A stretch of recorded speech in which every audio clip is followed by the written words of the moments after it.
ഇറാനെതിരായ Israel US സംയുക്താക്രമണത്തിൽ വെടിനിർത്തലിന് യാതൊരു സാധ്യതയുമില്ലെന്ന് Iran വ്യക്തമാക്കുകയാണ്. Iran വിദേശകാര്യമന്ത്രി അബ്ബാസ് അരഗ്ചി പറഞ്ഞത് തന്റെ രാജ്യത്തിന്റെയും ജനങ്ങളുടെയും സുരക്ഷയ്ക്കായി പോരാട്ടം തുടരേണ്ടതുണ്ട് എന്നാണ്. അദ്ദേഹം പറയുന്നു, US-ഉം ഇസ്രായേലും ഞങ്ങളുടെ പൗരന്മാരെ കൊല്ലുന്നുവെന്ന്, ഞങ്ങളുടെ പെൺകുട്ടികളെ കൊല്ലുന്നുവെന്ന്, ആശുപത്രികൾ ആക്രമിക്കുകയും തകർക്കുകയും ചെയ്യുന്നുവെന്ന്. കഴിഞ്ഞ വർഷമുണ്ടായ 12 ദിവസത്തെ യുദ്ധം അവസാനിപ്പിക്കുന്നതിനായി പ്രഖ്യാപിച്ച വെടിനിർത്തലിൽ നിന്ന് US-ഉം ഇസ്രായേലും ഏകപക്ഷീയമായി പിന്മാറി. ഇപ്പോൾ വീണ്ടും വെടിനിർത്തലിന് ആവശ്യപ്പെടുകയാണോ? ഇതൊരിക്കലും പ്രായോഗികമല്ലെന്നും അബ്ബാസ് അരഗ്ചി വ്യക്തമാക്കുന്ന പശ്ചാത്തലം വളരെ പ്രധാനപ്പെട്ട ഒന്നാണ്. ഏതായാലും അയൽ രാജ്യങ്ങളെ ഇറാൻ ബോധപൂർവ്വം ആക്രമിച്ചിട്ടില്ല എന്നും ഇറാന്റെ വിദേശകാര്യമന്ത്രി പറയുന്ന പശ്ചാത്തലം കൂടിയുണ്ട്.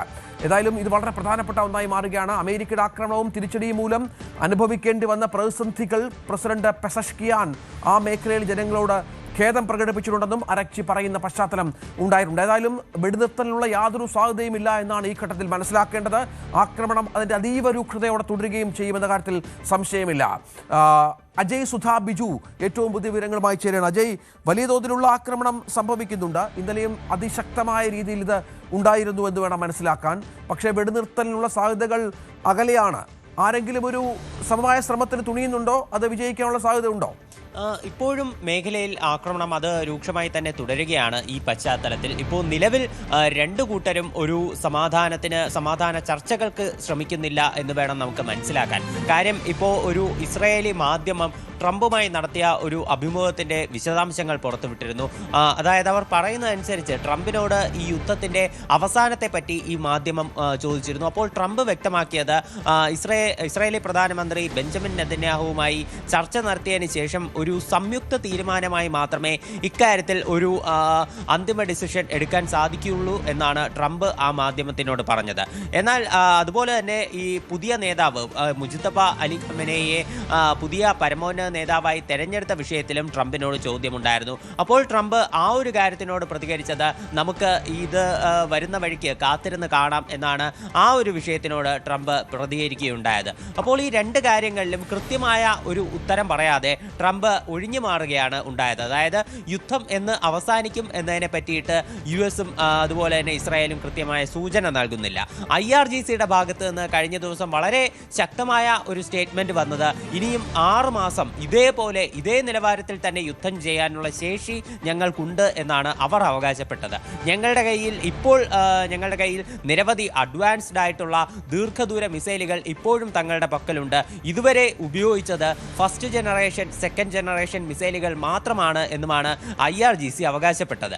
ഇപ്പോൾ പുതിയ പരമോന്നത നേതാവായിട്ട് മുജ്തബ ഖമനേയെ തെരഞ്ഞെടുത്തതിന് ശേഷം ഇറാൻ അടുത്ത ഘട്ട ആക്രമണങ്ങൾക്ക് തുടക്കമിട്ടു എന്നുള്ള വിവരങ്ങളും പുറത്തു വരുന്നുണ്ട്.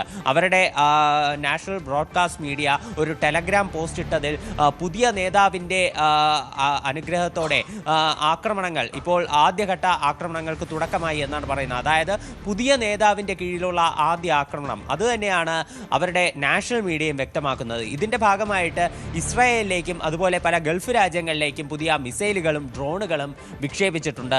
ഏറ്റവും പുതുതായിട്ട് നമുക്ക് ചില അനിഷ്ട വാർത്തകൾ കേൾക്കുന്നത് ബഹ്റൈനിൽ നിന്നാണ്. അവിടെ ഉണ്ടായിട്ടുള്ള ഒരു ഡ്രോൺ ആക്രമണത്തിൽ 32 പേർക്ക് പരിക്കേറ്റു എന്നാണ് വിവരം ലഭിക്കുന്നത്. പരിക്കേറ്റവരിൽ നിരവധി സ്ത്രീകളും കുട്ടികളും അടക്കമുണ്ട്. 2 വയസ്സുള്ള ഒരു കുട്ടിക്ക് പരിക്കേറ്റതായിട്ടാണ് വിവരം. അതുപോലെ തന്നെ 17 വയസ്സുള്ള ഒരു പെൺകുട്ടിയുടെ തലയിലും അതുപോലെ കണ്ണിനും പരിക്കേറ്റിട്ടുണ്ട്. ഇവരുടെ അവസ്ഥ ഗുരുതരമായി ഇപ്പോൾ ചികിത്സയിലാണ് എന്നാണ് അറിയാൻ സാധിച്ചിട്ടുള്ളത്. മേഖലയിൽ വലിയ രീതിയിലുള്ള കുവൈറ്റിലും സ്ഫോടന ശബ്ദങ്ങൾ കേട്ടതായിട്ടാണ് ഇപ്പോൾ നിലവിലുള്ള റിപ്പോർട്ടുകൾ സൂചിപ്പിക്കുന്നത്.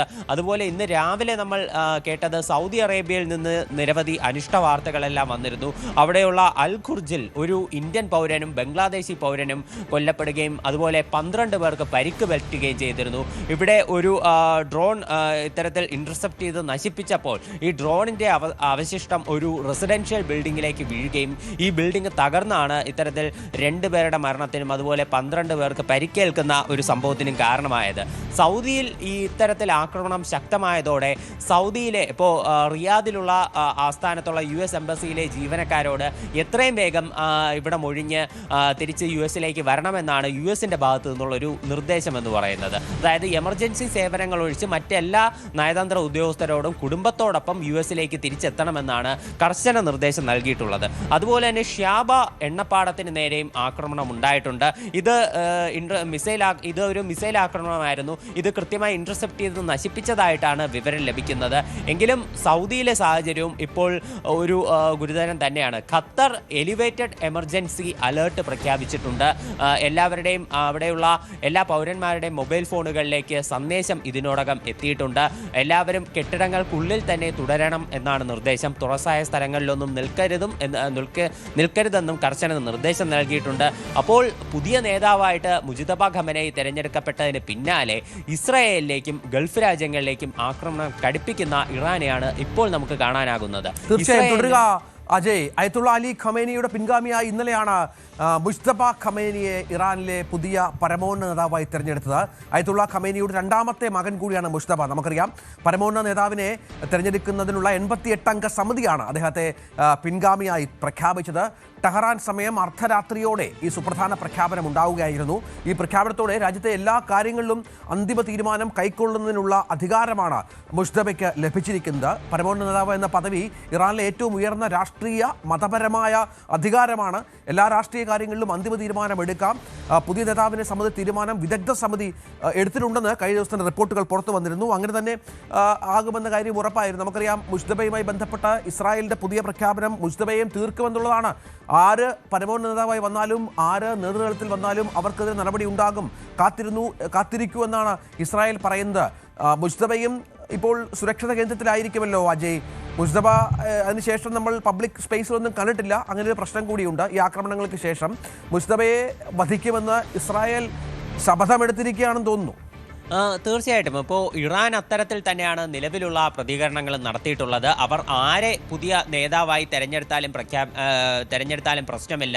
പുതിയ നേതൃത്വത്തിലുള്ള ആര് അധികാരത്തിൽ വന്നാലും അവരെയും പൂർണ്ണമായി ഇല്ലാതാക്കി നിലവിലെ ഭരണകൂടത്തെ പുറത്താക്കുകയാണ് തങ്ങളുടെ ലക്ഷ്യമെന്നാണ് ഇസ്രായേലിൻ്റെ പ്രതിരോധ മന്ത്രാലയം നിലവിൽ ഒരു പ്രസ്താവനയായി അറിയിച്ചിട്ടുള്ളത്. അതേസമയം ട്രംപിൻ്റെ പ്രതികരണം എന്ന് പറഞ്ഞ് ഫോക്സ് ന്യൂസിൻ്റെ ഒരു റിപ്പോർട്ടും കൂടി നിലവിൽ പുറത്തു വരുന്നുണ്ട്. അതായത് ഫോക്സ് ന്യൂസ് റിപ്പോർട്ട് ചെയ്യുന്നത് ട്രംപിനോട് ഇക്കാര്യം ചോദിച്ചപ്പോൾ Trump I am not happy with this decision എന്നാണ് പ്രതികരിച്ചിട്ടുള്ളത്. അതായത് ഇക്കാര്യത്തിൽ താൻ സന്തുഷ്ടനല്ല എന്ന് ട്രംപ് പറയുകയാണ് ഉണ്ടായത്. ഒരു ഇസ്രായേലി മാധ്യമത്തിന് നൽകിയിട്ടുള്ള അഭിമുഖത്തിൽ അദ്ദേഹം ഒഴിഞ്ഞു മാറുകയായിരുന്നു. ഇപ്പോൾ ഫോക്സ് ന്യൂസിന് നൽകിയിട്ടുള്ള അഭിമുഖത്തിൽ താൻ സന്തുഷ്ടനല്ല എന്നൊരു വാക്ക് മാത്രം ട്രംപ് പറഞ്ഞു. ഇക്കാര്യത്തിൽ ട്രംപ് ഒരു പബ്ലിക് സ്പേസിൽ ഇതുവരെ പ്രതികരിച്ചിട്ടില്ല എന്നുള്ളത് നമ്മൾ എടുത്തു പറയേണ്ടതാണ്. ഈ മാധ്യമങ്ങൾക്ക് നൽകിയിട്ടുള്ള കമൻറ്റുകളിൽ മാത്രമാണ് ഇത്തരത്തിൽ സ്ഥിരീകരണം ഉണ്ടായിട്ടുള്ളത്. അദ്ദേഹത്തിൻ്റെ മറ്റ് പ്രതികരണങ്ങളോ ഒന്നും തന്നെ നിലവിൽ നമുക്ക് ഒരിടത്തിൽ ലഭ്യമല്ല. ഇപ്പോൾ അദ്ദേഹം ട്രൂത്ത് സോഷ്യൽ വഴി ഇന്നലെ ഒരു പോസ്റ്റ് ഇട്ടിരുന്നു. അത് ഈ ക്രൂഡ് ഓയിൽ വിലയിലുണ്ടായിട്ടുള്ള വർധനവിനെ കുറിച്ചാണ്. അതായത് ഇപ്പോൾ ഏഷ്യൻ മാർക്കറ്റിൽ ക്രൂഡ് ഓയിൽ വില അത് അനിയന്ത്രിതമായി ഉയർന്നുകൊണ്ടിരിക്കുകയാണ്. കോവിഡ് കാലത്തിന് ശേഷമുണ്ടായ ഏറ്റവും വലിയ വർധനവാണ്. ഏതാണ്ട് 20% മുകളിൽ വർധനവുണ്ടായിട്ടുണ്ട്. ഇപ്പോൾ 100 ബാരലിന് മുകളിൽ ഈ പുതിയ ക്രൂഡ് ഓയിലിൻ്റെ വില ഉയർന്നിട്ടുണ്ട് എന്നാണ് നമുക്ക് പുതിയ വിവരങ്ങൾ നോക്കുകയാണെങ്കിൽ മനസ്സിലാക്കാൻ സാധിക്കുന്നത്. ഇത് വളരെ വലിയൊരു വർധനവാണ്. $108.77 നിലവിൽ ക്രൂഡ് ഓയിലിൻ്റെ വില. ഇത് ഈ ഒരു വില വർധനവിൽ ട്രംപ് പ്രതികരിച്ചതെന്ന് പറഞ്ഞാൽ ഇപ്പോൾ നിലവിലുള്ള സാഹചര്യത്തിൽ ഉള്ള ഒരു വർധനവ് മാത്രമാണിത്. ഈ ഇറാനുമായിട്ടുള്ള ഈ സംഘർഷം അത് അവസാനിക്കുന്നതോടെ ക്രൂഡ് ഓയിൽ വിലയും താഴേക്ക് വരും. ഈയൊരു വിലയെന്ന് പറയുന്നത് അമേരിക്കയുടെയും ലോകത്തിൻ്റെയും ശാന്തിക്കും സമാധാനത്തിനുമായി നൽകേണ്ടി വരുന്ന ചെറിയൊരു വില മാത്രമാണ്. അല്ലാത്ത തരത്തിൽ ചിന്തിക്കുന്നവരെല്ലാവരും മണ്ടന്മാരാണ് എന്നും ട്രംപ് ട്രൂ സോഷ്യൽ ഇട്ടിട്ടുള്ള ഈ പോസ്റ്റിൽ പറയുന്നുണ്ട്. തീർച്ചയായും തിരിച്ചു വരാം അജയ്, തുടരുക.